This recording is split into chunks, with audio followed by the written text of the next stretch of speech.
Tangan buat Tuhan Yesus. Silakan duduk Bapak Ibu, Shalom. Apa kabarnya sore ini? Luar biasa, ini kok semakin maju-maju ke sini ya. Puji Tuhan ya. Banyak orang yang rindu dan haus akan Tuhan. Iya Bapak Ibu, saya percaya bahwa kita semua dalam hidup ini tentunya dalam mengikut Tuhan kita bukan hanya menikmati semua yang baik. Tapi seringkali Tuhan akan izinkan juga kita mengalami yang tidak baik ya. Mengikut Tuhan bukan hanya bicara tentang semua yang enak. Tapi satu saat Tuhan akan izinkan kita mengalami yang tidak enak. Saudara mau sungguh-sungguh ikut Tuhan atau tidak? Ya ini adalah konsekuensi karena kita hidup di dunia. Ya, loh saya itu anak Tuhan Bu, kenapa saya menghadapi masalah? Kalau saudara menghadapi masalah itu tandanya saudara masih ada di dunia. Kalau sudah tidak ada masalah, berarti kau sudah pindah di alam lain ya. Di dunia roh yang lain ya. Jadi kalau kita masih ada masalah itu puji Tuhan. Nah hari ini kita akan belajar dari satu tokoh dalam Alkitab yaitu Ayub. Saudara, Ayub itu kurang benar apa? Kurang baik apa? Alkitab berkata Ayub itu mengalami masalah yang begitu luar biasa. Dan saya percaya kita ini harus membaca kitab Ayub. Kenapa saudara? Karena kalau kita membaca kitab Ayub maka semua kita akan merasa masalah kita itu paling kecil dan tidak ada apa-apanya. Siapa yang hari ini merasa sedang mengalami masalah yang berat? Ada yang mengalami masalah yang berat? Wih puji Tuhan, tidak ada loh. Luar biasa jemaat di tempat ini ya. Surabaya ini memang luar biasa ya. Jemaat itu jarang mengalami masalah, amin. Pulang saja saudara, pulang. Sudah tidak ada masalah hidupmu, berarti sudah nggak perlu Tuhan ya. Kita ini ada di dunia, kita harus mengikut Tuhan bukan supaya hidup kita tidak ada masalah. Kenapa kita ikut Tuhan? Karena memang dunia ini tempatnya jadi masalah buat lo. Ya, tempatnya masalah. Kenapa kita ikut Tuhan? Supaya kalau masalah datang kita beroleh kekuatan. Jadi rubah paradigma kita, rubah cara pandang kita bahwa ikut Tuhan itu tidak ada masalah. Siapa bilang? Semua tokoh-tokoh di Alkitab yang ikut Tuhan itu hidupnya mengalami masalah. Kalau kita membaca kitab Ayub, setelah saya baca kitab Ayub saya menjadi malu. Ternyata ada orang di Alkitab yang pergumulan penderitaannya itu tidak ada di dunia manusia ini yang mengalami pergumulan itu seberat Ayub. Saya mau kasih gambaran sedikit. Ketika Tuhan didatangi oleh iblis. Lalu Tuhan bilang Ayub itu baik. Iya. Dia saleh. Iya. Karena dia kaya. Coba kalau dia miskin. Orang kaya mah biasa rajin ke gereja. Kalau orang gak punya duit mana mau cari Tuhan. Berapa banyak di sini orang kaya? Enggak ada yang berani angkat tangan ya. Puji Tuhan saudara semua rendah hati. Ya, berapa banyak orang miskin? Tidak ada juga. Terus saudara ini orang apa? Orang lama apa orang baru? Orang Surabaya, nggak bahaya tah? Ya. Kalau orang itu kaya, biasanya dia cinta Tuhan katanya.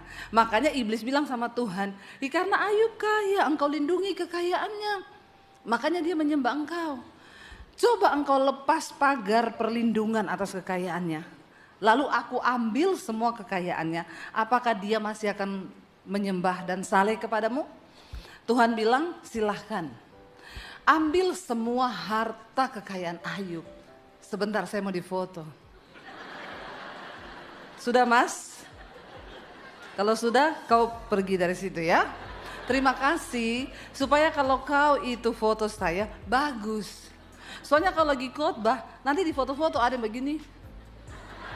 Terus nanti di-upload di Instagram. Kok bisa kena pasal loh. Itu perbuatan tidak menyenangkan. Lalu kita kembali sekarang. Ya, tapi dia itu totalitas tanpa batas loh. mau memfoto saya. Mas jangan kepahitan sama saya ya. Kamu rugi loh kalau kepahitan sama saya karena saya tetap manis. Lalu saudara, sampai di mana tadi? Tuhan mencabut pagar perlindungan atas Ayub. Waktu Tuhan mencabut pagar atas kekayaannya, saat itu juga, detik itu juga, tiba-tiba orang datang sama Ayub, anak buahnya datang. Bos, kenapa? Kami ini lagi mengembalakan ternak-ternakmu di tanah perkebunanmu. Datang pemusuh bos, dia ambil semua ternaknya, dicuri, dirampas. Bahkan sekarang tanahmu dikuasai oleh mereka. Ayub belum sempat ngomong, datang satu orang lagi lari-lari. Bos, kenapa? Anak-anakmu lagi berpesta. Tiba-tiba datanglah angin badai. Rumah yang mereka bikin pesta itu roboh dan semua anakmu mati. Saudara, saya mau tanya, kalau kita mengalami seperti itu dalam waktu bersamaan. Ayub miskin, hartanya direbut, semua habis, anaknya semua mati. Dan Ayub berkata begini, Tuhan yang memberi, Tuhan yang mengambil. Terpujilah nama Tuhan. Luar biasa gak imannya? Saya mau tanya, saudara ditipu orang, uangnya dibawa lari sama orang. Saudara berkata, puji Tuhan. Tuhan yang memberi, Dia yang mengambil. Terpujilah nama Tuhan. Saudara begitu kalau ditipu orang? Itu baru ditipu orang itu. Belum anaknya mati, semuanya habis, bis dalam waktu sekejap. Ya, saya tidak bisa membayangkan. Akhirnya iblis menghadap lagi kepada Tuhan. Tuhan bilang, bagaimana? Terbuktikan hambaku itu setia, Ayub. Oh, karena dia masih sehat. Coba engkau cabut perlindunganmu atas tubuhnya. Aku mau lihat apakah dia akan tetap memuji engkau. Tuhan bilang, silakan jamah tubuhnya, tulangnya, dagingnya, tapi nyawanya tetap dalam perlindunganku. Akhirnya iblis turun. Saat itu juga Ayub dikasih penyakit, luka satu badan seperti bisul, gatal, kesakitan sampai nyeri sampai ke tulang-tulangnya. Siapa yang pernah bisul di sini? Yang pernah mengalami bisul? Satu aja, satu. Nggak usah seluruh badan. Ada yang pernah bisul? Belum ada? Tuhan tolong kasih dia bisul satu aja supaya dia bisa rasa. Nggak usah terlalu sok begitu pencitraan. Saya pernah mengalami bisul dulu waktu masih kecil sering karena kebanyakan makan telur. Saudara belum pernah mengalami bisul? Pernah kan? Ya mbok ngomong pernah gitu loh. Ditanyanya diem toh, nggak angkat tangan, nggak apa. Kan saya harus memastikan saudara pernah mengalami supaya engkau tahu bagaimana rasanya toh. Daripada saya doakan saudara bisul, lebih baik enteng bilang pernah bu gitu ya. Saudara bayangkan bisul satu, itu kita enggak tidur loh kalau semalam-malam tuh badan rasanya demam, panas, sakitnya tuh minta ampun. Ayub seluruh badan dari kulit kepala sampai telapak kaki. Dia berkata, bermalam-malam aku tidak bisa tidur karena nyeri di tulang-tulangku itu tidak kunjung hilang. Zaman itu belum ada obat anti nyeri.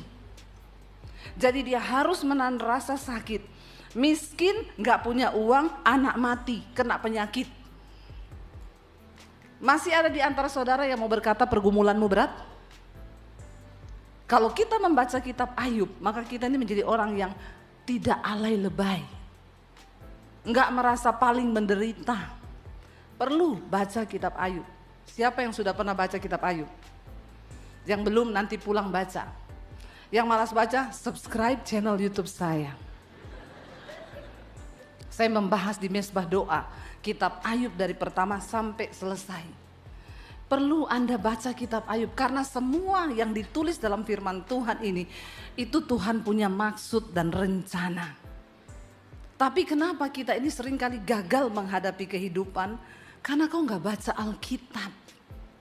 Banyak sekali nilai berharga dalam kitab Ayub ini saudara. Luar biasa.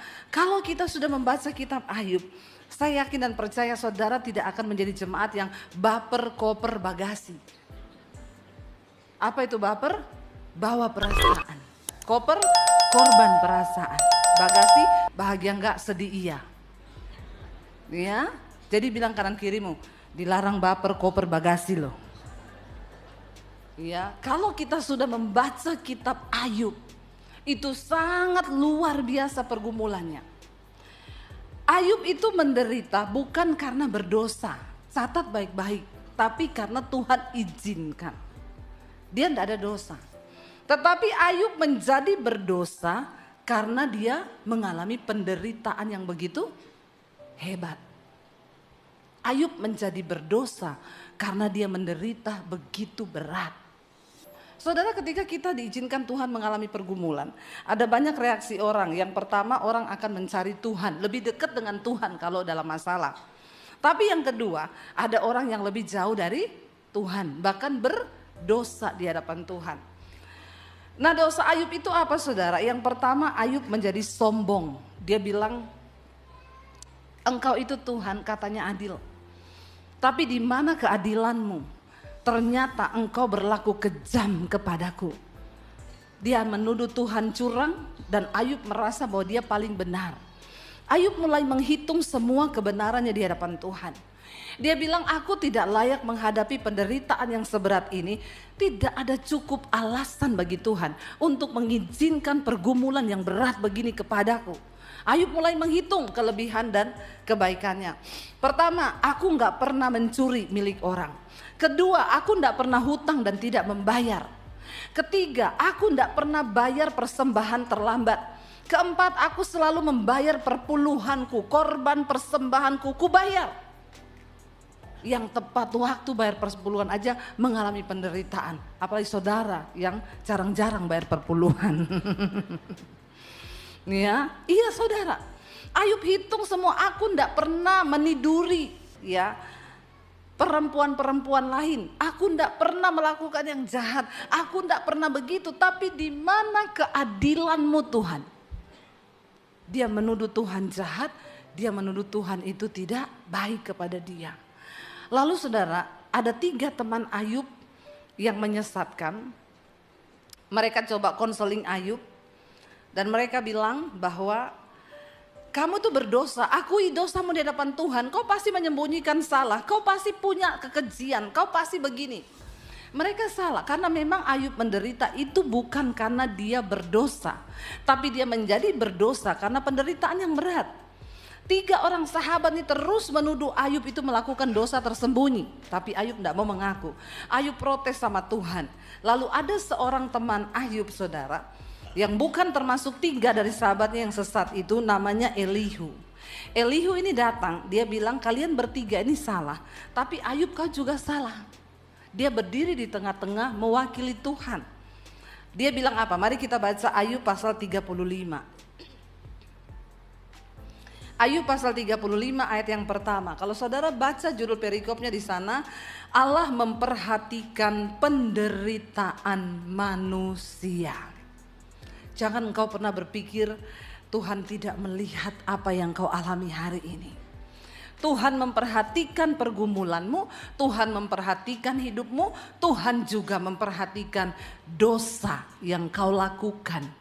Tidak ada satupun yang tertutup di mata Tuhan.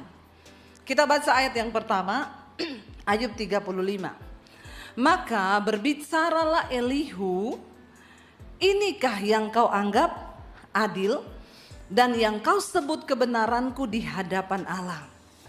Kalau engkau bertanya, apa gunanya bagiku? Apakah kelebihanku? Bila aku berbuat dosa, akulah yang akan memberi jawab kepadamu. Di dalam pergumulan Ayub, di dalam tekanan yang begitu berat, Ayub itu sudah merasa begini, percuma aku hidup jadi orang benar. Percuma aku ikut Tuhan, percuma aku ke gereja, percuma aku bayar persembahan, percuma aku melakukan ini dan itu, percuma aku berkorban, percuma aku hidup dalam kesalehan dan kekudusan. Mending aku hidup berbuat dosa. Malah orang-orang berdosa aku melihat hidup mereka makmur, hidup mereka enak, hidup mereka tanpa tekanan, tanpa masalah. Sebaliknya aku ini yang mau sungguh-sungguh sama Tuhan. Pernahkah saudara merasa begitu? Kayaknya kita sudah mau sungguh-sungguh dengan Tuhan, kita sudah mau serius dengan Tuhan, kita mau sungguh-sungguh hidup takut Tuhan. Tiba-tiba masalah tuh bertubi-tubi datang. Ayub merasa percuma aku ini berdoa, percuma aku mencari Tuhan, menyenangkan Tuhan. Lalu Tuhan bicara lewat Elihu sahabatnya saudara. Dia datang menegur Ayub dan berkata, inikah yang kau sebut keadilanku di hadapan Allah? Ketika engkau bertanya, apakah gunanya bagiku? Apakah kelebihanku bila aku berbuat dosa? Ayat yang berikutnya berkata, akulah yang akan memberi jawab kepadamu dan kepada sahabat-sahabatmu yang bersama-sama dengan engkau. Arahkanlah pandanganmu ke langit dan lihatlah, perhatikanlah awan-awan yang lebih tinggi daripadamu. Temannya ini mencoba menyatakan kepada Ayub, kau itu jangan menuduh Tuhan curang atau tidak adil. Karena ada begitu banyak ciptaan Tuhan yang lebih besar daripada engkau, yang kau sendiri gak bisa membaca atau menerka apa-apa dari. Kalau ketika kita melihat langit, bukankah kita melihat keajaiban Tuhan? Apapun di samping, di sekeliling kita, kalau kita lihat itu menceritakan keajaiban Tuhan saudara. Saya kalau lihat bunga, saya lihat keajaiban Tuhan. Ya, kita lihat air sungai, air terjun, wow, Tuhan tuh ajaib. Ya, dan dia bilang engkau lihat awan-awan di sekelilingmu, ya, yang lebih tinggi daripadamu. Jikalau engkau berbuat dosa, apa yang kau lakukan terhadap dia? Elihu itu bilang begini, kalau kau memilih, kau capek jadi orang benar karena kau menghadapi masalah dan tekanan, ya silakan kau berbuat dosa. Tapi kalau engkau memang memilih untuk hidup melakukan dosa, ada orang-orang yang berkata percuma ikut Tuhan, percuma sungguh-sungguh dengan Tuhan, toh juga hidupku begini-begini saja. Kok toh juga saya begini, mending saya sekalian aja menjadi orang berdosa. Ngapain? Saya dulu pernah konseling, ada pelayan Tuhan yang ngomong begitu, bu saya ini sudah menjaga hidup kudus loh, karena saya melayani Tuhan. Tapi saya lihat teman-teman saya yang mabok, yang ke night club, kok malah hidupnya lebih enak daripada saya. Saya bilang ya silakan, kalau kamu mau pilih berdosa, kau pikir Tuhan rugi? Jangan kau terlalu merasa berarti loh ya. Ini yang juga Elihu sampaikan, kalau engkau memilih untuk hidup berbuat dosa, apakah yang engkau dapat perbuat? Dia dikatakan, jikalau engkau berbuat dosa, apa yang kau lakukan terhadap Tuhan? Kalau pelanggaranmu banyak, apa yang kau buat terhadap dia? Kalau engkau memilih hidup berdosa, emang Tuhan tuh rugi apa? Tuhan tuh enggak pernah rugi waktu kita memilih untuk hidup berdosa. Itu pilihanmu, pilihan sendiri. Anak muda, waktu kau pilih hidup dalam dosa, sorry, Tuhan enggak pernah rugi. Jangan terlalu GR, merasa kalau kita ini hidup kudus, berjuang mematikan daging, terus Tuhan untung gitu. Tuhan gak untung kalau kau hidup dalam kekudusan, dia juga gak untung. Sebaliknya kalau kau hidup dalam dosa, dia juga gak rugi. Jadi ayo kita mulai menyadari hidup ini, hidup kita ini singkat loh. Sangat singkat, gak ada yang pernah tahu kita ini bisa hidup sampai umur berapa. Kemarin kita dapat berita duka cita Pak Risa Solihin, seorang hamba Tuhan meninggal. Ya baru umur 50-an saudara. Kita berduka cita. Begitu muda, enggak ada yang tahu hidup ini. Sebaliknya ada orang yang sudah tua, enggak mati-mati juga. Iya kan? Ya kita lihat ada orang yang sampai sudah minta mati, enggak mati loh. Ya saya berapa kali layani orang, ada yang 100 tahun, Oma mau didoakan apa? Minta mati Ibu Pendeta. Saya bilang enggak bisa Oma berdoa minta mati, Oma itu haknya Tuhan. Makanya dulu Oma berdoa enggak usah minta umur panjang, terlalu panjang, inilah akibatnya Oma. Ya. Susah ya kita, dulu Oma berdoa minta umur panjang, sekarang dikasih panjang sampai 100 lebih, Oma yang sekarang minta mati lah, susah. Karena itu nggak bisa pendeta doakan mati Oma, nggak bisa, itu haknya Tuhan. Makanya kalau berdoa bilang Tuhan, enggak usah minta terlalu panjang ya. Nanti saudara cari pendeta berdoa minta mati lagi, setengah mati itu. Enggak mungkin lah saya berdoa dalam nama Yesus, matilah kau. Enggak didengar Tuhan tuh doa begitu. Ya, ada orang-orang yang sangat mengharapkan kematian, tapi enggak mati loh.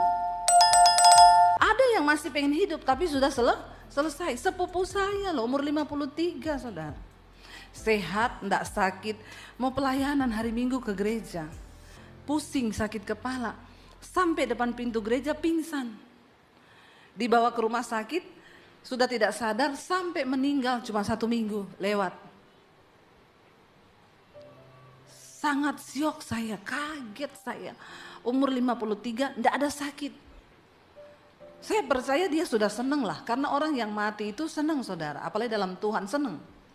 Orang mati dalam Tuhan itu seneng, makanya bertobat ya. Kalau belum bertobat, enggak seneng. Mati itu menakutkan, tapi kalau sudah bertobat, mati itu enak. Saya pernah mimpi dulu, saya tidur nyenyak sekali, di taman hijau enak sekali. Saya nggak pengen bangun, lalu ada suara yang bilang begini, kalau kau nggak bangun kau mati loh. Saya pengen tidur terus. Suara itu bilang kalau kau tidur terus kau mati loh. Tiba-tiba saya ingat, nanti kalau saya mati suamiku kawin lagi, saya bangun langsung. Saya bangun. Ya karena saya nggak mau dia kawin lagi. Ya, bangun saya. Tapi sebenarnya itu enak banget dan semua orang yang pernah mati itu kesaksiannya saudara, nggak mau balik kalau disuruh balik. Orang-orang yang sudah pernah mati ketemu Tuhan, disuruh pulang nggak mau. Nggak Tuhan, aku mau di sini.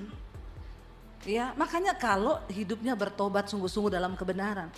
Elihu bilang, kalau engkau memilih untuk hidup dalam dosa, apa yang kau bisa lakukan dengan Tuhan? Tuhan tuh nggak rugi. Nggak rugi. Anak muda, bertobatlah selama masih ada waktu. Hari-hari ini kita hidup di hari-hari yang terakhir. Tuhan yang pegang kendali. Kita dengar berita-berita akan datang gempa megatrust. Ya, bisa terjadi. Karena itu sudah didengungkan dari beberapa tahun lalu. Bahkan Jepang juga sudah mengiyakan bahwa memang Indonesia ini banyak lempengan yang itu bergeraknya setiap ratusan tahun sekali. Pernah terjadi di Kota Palu. 100 tahun, setiap 100 tahun itu terjadi. Dan hari-hari ini sudah hari-hari penggenapan lempengan itu akan bergerak lagi. Dan itu benar-benar terjadi di Kota Palu itu, ngeri saudara. Saya melihat bagaimana tanah itu seperti gelombang naik ke atas begini. Ya rumah-rumah hilang ketelan bumi seperti tanah lapang, gak ada apa-apanya. Tertelan dengan orang-orangnya semua di dalam. Gak ada yang menyangka, tapi itu benar terjadi. Tapi kita nggak perlu takut, kita nggak perlu bingung. Ya pokoknya prinsipnya gini, kalau belum waktunya mati tidak akan. Tapi kalau sudah waktunya ya hidup berjaga, jaga saja. Enaknya ikut Tuhan itu mau mati oke, mau hidup beneran. Berarti siap mati semua ini ya. Sekali lagi saya tanya, ikut Tuhan Yesus itu enak, mau hidup oke, mau mati? Tepuk tangan buat jemaat di tempat ini. Itu goal dari kekristenan kita ketika kita ini siap dipanggil Tuhan. Saya kemarin dengar satu kesaksian bagus banget dari seorang ibu pendeta. Ya, jadi dia cerita waktu terjadi gempa bumi di Palu itu saudara. Dia lagi pas datang di pinggir pantai. Suaminya ini pelayanan sebagai gembala di pedalaman. Ibu ini masih kerja sekuler, jadi dia nggak ikut suaminya ke pedalaman. Waktu hari kejadian itu di Palu kan lagi ada acara di pinggir pantai. Dia dengan sepupunya datang karena ada urusan kantor juga di depan situ. Di bank. Ketika dia datang saudara, tiba-tiba jam 6 sore itu gempa bumi dahsyat terjadi. Lalu tsunami naik ke atas tuh orang sudah nggak sempat melarikan diri. Dia tergulung di dalam ombak tsunami yang pertama saudara. Dia bilang, ibu saya masuk di dalam air itu yang ada di benak saya, aku mati. Tapi dia sempat bertanya, Tuhan kenapa engkau izinkan mati di tempat ini? Kenapa enggak kau luputkan? Suamiku itu hambamu pendeta, anak-anakku masih kecil-kecil. Dia bilang di dalam gelombang air tsunami itu dia dengar Tuhan berbicara. Tuhan berkata begini, kau lihat sekarang kan, tidak ada satupun yang bisa menolongmu. Saudaramu, suamimu, anakmu, saudara, sahabat, teman, tidak ada satupun manusia yang bisa menolongmu. Bahkan sekaya apapun manusia, kalau hari seperti ini tuh, kekayaannya juga tidak bisa menolong dia. Seperti Yesus berkata, harta tidak berguna pada hari kemurkaan. Suara Tuhan yang kedua berkata, karena itu jangan pernah engkau andalkan manusia dan jangan pernah kau andalkan kekuatanmu sendiri, sebab hidup dan nyawamu itu ada di tanganku. Dia teriak, Tuhan tolong aku, Tuhan selamatkan aku. Tuhan bilang, berserah. Yang bisa kau lakukan hari ini hanya berserah. Tiba-tiba dia keluar dari gulungan ombak yang pertama, saudara. Dia lihat di depannya dia itu ada jergen warna putih. Dia ambil dengan tangannya. Saya tahu itu Tuhan yang kirim. Tidak mungkin kalau bukan Tuhan. Dia peluk jergen putih itu, saudara. Waktu dia temukan jergen itu dia peluk. Tsunami yang kedua datang yang lebih besar. Dia tergulung lagi dalam ombak tsunami yang kedua itu, saudara. Dia bilang, saya hanya bisa berteriak. Saya nggak sadar itu Bu sudah di dalam air. Saya tidak tahu apa yang terjadi. Waktu selesai ombak itu sudah mulai surut, dia masih dalam air. Dia bilang, disitulah saya rasa saya kena kayu, kena ketusuk, segala macam barang-barang. Air itu hitam bercampur dengan lumpur. Waktu saya keluar dari air, saya lihat ada sebatang pohon yang berbentuk huruf Y. Saya ambil batang pohon yang di depan saya itu, saya peluk batang pohon itu. Akhirnya saya terbawa air, saya udah gak tahu kemana. Saya sadar Bu, 1 jam kemudian, 1 jam dia berada di air. Ngeri saudara, itu ngeri ya. Saya buka mata, saya sudah berada di atas pohon. Bayangkan air bawah sampai ke atas pohon. Saya mencoba berteriak, tapi orang semua gak ada yang menolong. Gak ada, karena orang semua berusaha menyelamatkan diri dan cari keluarganya kan. Dia bilang, di situ saya baru melihat pertolongan Tuhan yang ajaib Bu. Semua orang yang kena tsunami itu, semua bajunya lepas. Nggak ada tersisa satu baju pun. Entah jenazah, entah yang selamat. Karena terpaan air yang begitu dahsyat dan kuat. Semua yang dipakai gelang, cincin, kalung hilang semua. Tapi dia bilang, saya Bu, waktu saya sadar di atas pohon itu, saya masih pakai baju komplit. Gelang, cincin, anting, jam tangan, semua masih lengkap. Bahkan saya bisa lihat jamnya masih jalan. Saat itu pukul 7, jadi saya tahu saya berada di air 1 jam. Karena kejadian itu jam 6 tepat. 1 jam saudara, itu bukan waktu yang singkat loh. Tapi orang kalau udah mengalami begitu kan udah gak tahu apa-apa. Lalu sepupunya itu selamat saudara. Tapi sudah telanjang semua, gak pakai apa-apa karena dihempaskan air. Seminggu kemudian sepupunya meninggal karena dokter nyatakan sudah banyak terminum lumpur dan itu masuk sampai ke paru-paru. Tapi ibu ini selamat, sehat, tidak mengalami apapun dan sejak hari itu dia menyerahkan hidupnya kepada Tuhan. Dia melayani sebagai ibu gembala, dia ikut suaminya ke pedalaman untuk menjadi gembala sidang. Saudara, dari kesaksian ini saya sangat dikuatkan, saya bilang iya ya Bu. Seringkali kita berpikir anak kita, suami kita, istri kita itu bukan milikmu, itu milik Tuhan. Makanya ibu-ibu gak usah terlalu sedih kalau kehilangan suami. Karena suami itu 2 saja, kalau gak diambil Tuhan diambil pelakor. Ya, itu milik Tuhan, biarin. Doakan aja. Kalau dia suka main-main sama pelakor, doakan Tuhan daripada pelakor yang ambil, mending Tuhan yang ambil. Lebih aman hidupnya toh. Jadi hati-hati bapak-bapak, kalau istrimu berdoa begitu hati-hati. Dia bilang, iya Bu, Tuhan jelas bicara, tidak ada yang menjadi milikmu di dunia ini. Anakmu itu milikku, suamimu itu milikku, apapun yang kau punya hari ini milikku kata Tuhan. Dan saya mau bilang saudara, Tuhan itu ada dan benar-benar nyata. Dan dia turut bekerja bagi orang-orang yang sungguh-sungguh mengasihi dia. yang terpanggil sesuai dengan rencananya. Jadi saya mau bilang gak usah terlalu takut orang mau ngomong tsunami mau apa. Pokoknya prinsip kita kalau belum waktunya mati, ndak mati. Tapi kalau kita masuk daftar mati ya siap-siap dari sekarang, amin. Makanya ada pepatah yang berkata hiduplah seolah-olah kau mau mati besok. Kira-kira kalau saudara tahu besok mau mati, saudara ngapain hari ini? Hah? Kalau tahu besok malam dijemput sama malaikat jam 7 lebih 10. Kira-kira saudara hari ini mulai malam ini ngapain? Jujur, dugem? Gila kali. Nggak ada orang mau mati besok, ini malam terakhir dugem. Nggak ada. Orang kalau tahu mau mati besok, hari ini dia bersimpuh di kaki Tuhan, toh. Duduk di kaki Tuhan. Kenapa Tuhan tidak kasih tahu umur manusia itu sampai berapa lama? Tuhan tidak kasih tahu. Misalnya kamu nanti hidup, Debbie Basir kamu nanti hidup sampai 90 tahun. Ya, atau ada orang si A, kamu hidup nanti sampai 45 tahun. Saya yakin saudara kalau dikasih tahu, dia hidup berdosa terus sampai 44 tahun lebih 29 hari. Ya. Tinggal besok itu sudah mau masuk. Ya, umur 45. Hari ini dia berubah. Ketemu orang, mau kemana? Shalom. Lu mau kemana? Doa puasa.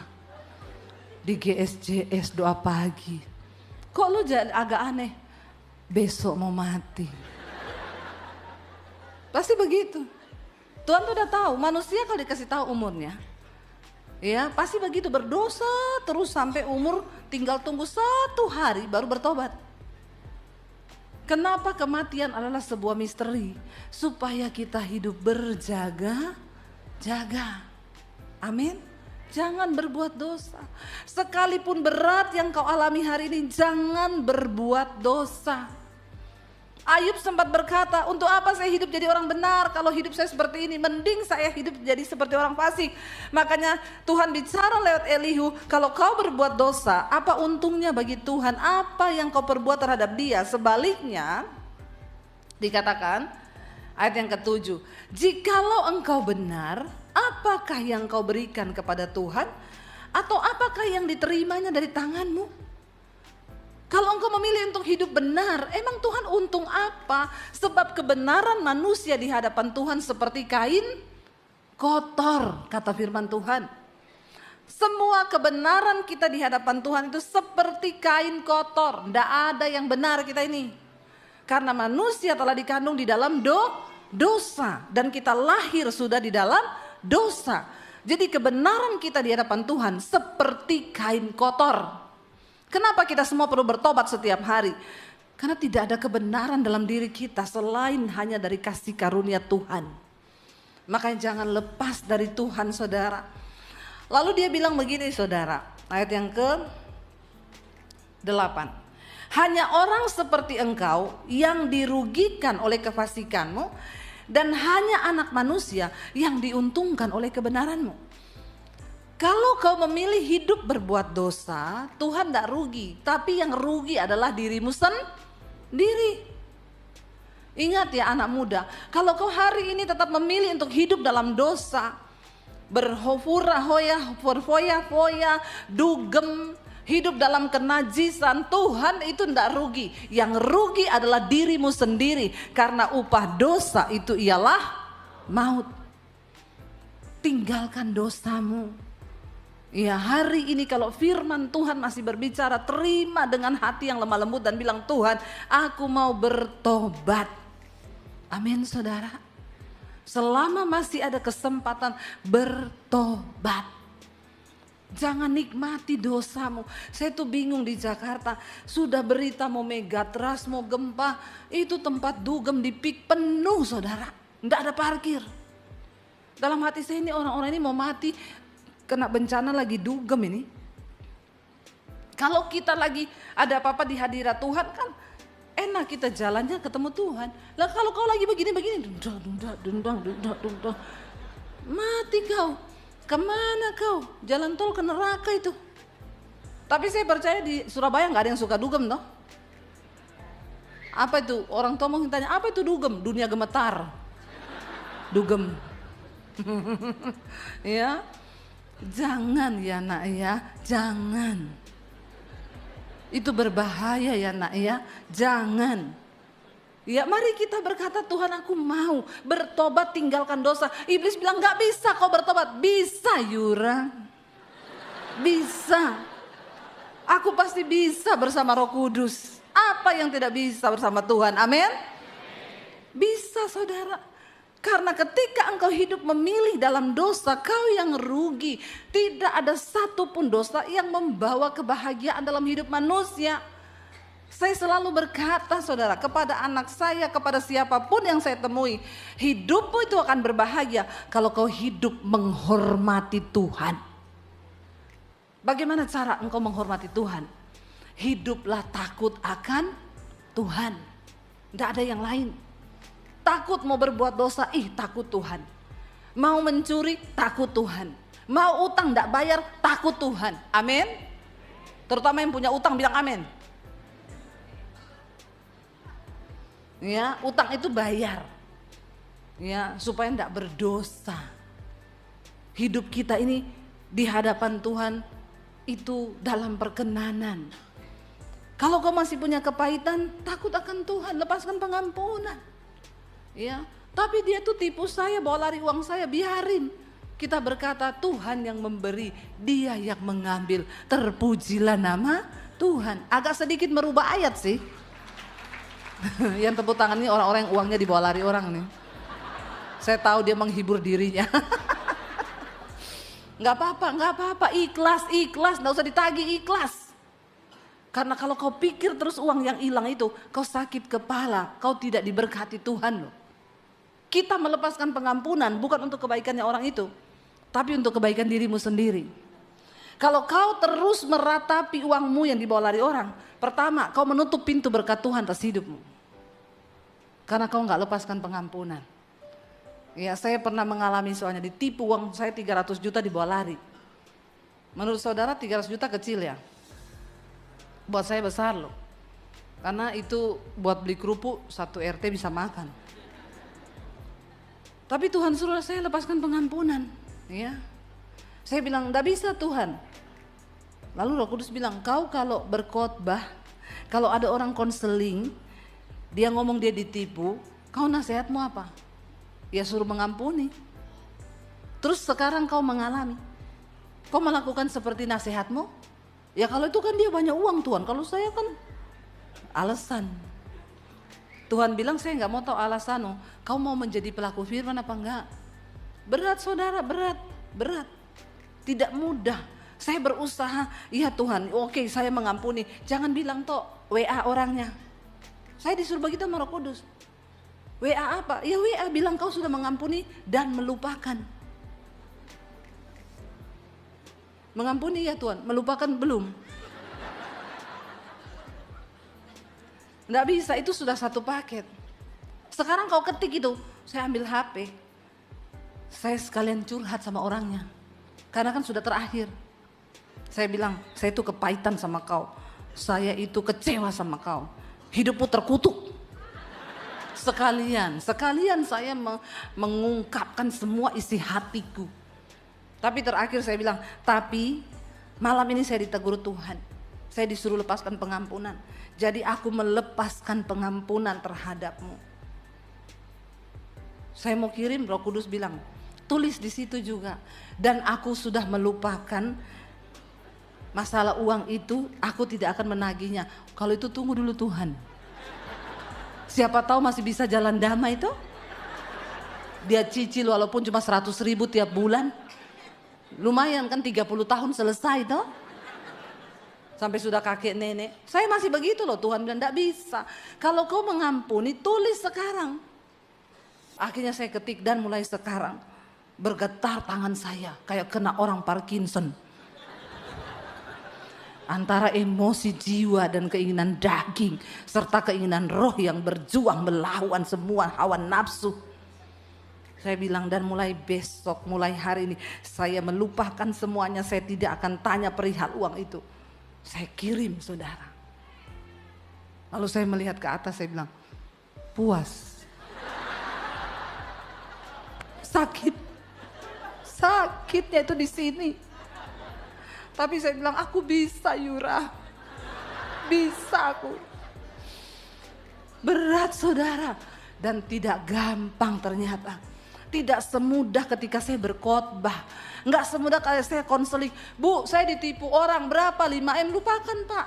Uang gampang dicari. Damai sejahtera, sukacita itu perkara sorgawi. Kadang pendeta itu bisa ngomong loh.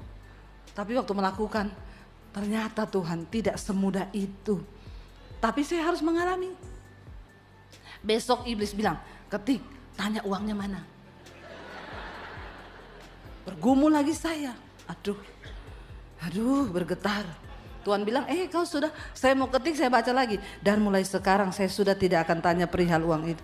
Ternyata kenapa Tuhan suruh saya ketik, supaya saya diingetin terus. Waktu saya baca enggak jadi. Seminggu kemudian saudara, saya itu lagi DP mobil 10 juta, mau beli mobil yang harganya 350 juta. Tiba-tiba ada orang telepon, Ibu Debbie, saya mau minta maaf, Ibu jangan tersinggung ya. Tuhan suruh saya beliin Ibu mobil. Kok enggak wow ya? Enggak wow ya? Mau beliin saya mobil, minta maaf. Saya sudah hampir tidak baca, karena ada orang-orang minta maaf Bu, boleh pinjam 100. Wah itu. Itu horor sih, horor. Kalau ada orang tiba-tiba, bro masih ingat enggak? Aduh itu saya bilang maaf saya kena amnesia. Karena yang begitu-begitu itu pasti. Biar tali silaturahmi tetap terjalin. Mau pinjam uang boleh enggak? Saya balas, putus aja sekalian talinya. Enggak usah terjalin kalau begini. Mending putus sekarang. Ya, benar yang begitu makanya saudara, kalau nggak siap kasih utang orang jangan, lebih baik kau kasih pinjam uang orang sesuai kekuatan imanmu. Jadi waktu dia nggak ganti, imanmu ikhlas, amin. Daripada kau berdosa, apalagi kau tagih-tagih utang lewat Facebook. Habis kita pinjemin, dia sudah statusnya di Singapura, ya toh, jalan-jalan ke Bangkok, dan kita yang sakit hati di sini. Jangan. Jadi saudara, Alkitab berkata ini waktunya sudah habis ya. Sudah merah jamnya itu di belakang. Jadi saudara, mari kita berdoa hari ini. Dan firman ini berkata, kalau engkau berbuat kebaikan, kebenaran, siapa yang untung? Dirimu sendiri yang untung. Kita kalau berbuat kebaikan Tuhan tidak untung loh. Saudara bayar persembahan, bayar perpuluhan itu bukan Tuhan yang untung. Karena Alkitab sudah berkata, apa yang kau tabur itu yang akan kau tuai. Kalau kau menabur kebaikan, kau akan menuai kebaikan. Amin. Enggak usah lihat mereka yang lewat-lewat di depan saya ini. Kehadiran mereka mengintimidasi saya. Supaya saya cepat selesai. Saya tahu, enggak usah kau lihat lewat begitu ya. Jadi ya kita sudah terintimidasi hari ini. Jadi kita sudahi saja. Saudara, pesan saya, pesan firman Tuhan. Ingat, kalau kau berbuat baik, kau yang akan diuntungkan. Tapi kalau kau berbuat jahat, kau juga yang rugi karena perbuatanmu. Karena itu apapun yang engkau sedang hadapi hari ini, jangan pernah engkau mengubah standar hidupmu untuk tetap berpegang pada kebenaran. Sebab dia Tuhan yang menggenapi firman-Nya di hidup kita. Bangkit berdiri bersama.